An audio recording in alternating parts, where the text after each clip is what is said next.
ছোৱালীজনীৰ মুখত মই এনেকুৱাকৈ মাৰ্কিং কৰিলোঁ ইয়াত লিখিলোঁ ওপেন ফেস তাৰ পিছত মুখখন ওলাই গল সো সেই ছোৱালীজনী দেখাত এনেকুৱা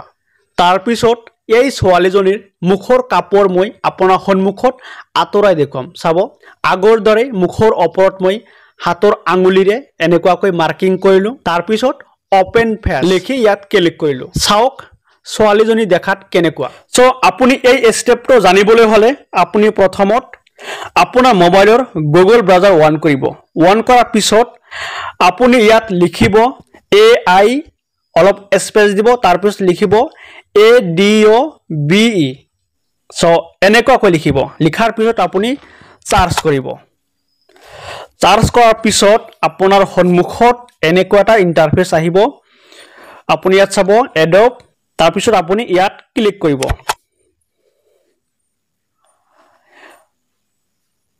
ক্লিক কৰাৰ পিছত আপোনাৰ সন্মুখত এনেকুৱাকৈ আহিব তাৰ পিছত আপুনি ওপৰ ফালে চাব যদি আপোনাৰ সাইন আপৰ অপচন থাকে তেনেহলে আপুনি কৰি লব মই আগতীয়াকৈ কৰি লৈছো তাৰ পিছত আপুনি তলফালে যাব তলফালে অহাৰ পিছত আপুনি এই ছবিটোৰ পিছত চাব আপুনি তলফালে ক্ৰিয়েট উইথ ইয়াত ক্লিক কৰিব ক্লিক কৰাৰ পিছত আহিব ইয়াত চাব আপলোড ইমেজ ইয়াত ক্লিক কৰিব ক্লিক কৰাৰ পিছত গ্যালাৰীৰ পৰা আপুনি এটা ইমেজ সিলেক্ট কৰিব তাৰ পিছত সেই ইমেজটো ইয়াত আহি যাব ওকে অহাৰ পিছত মই আগতেকৈ যেনেকুৱাকৈ দেখুৱালো ঠিক তেনেকুৱাকৈ আপুনি আকৌ কি কৰিব মুখত আপুনি মাৰ্কিং কৰিব এনেকুৱাকৈ আঙুলিৰে পিছত আপুনি তলত লিখিব ওপেন ফেস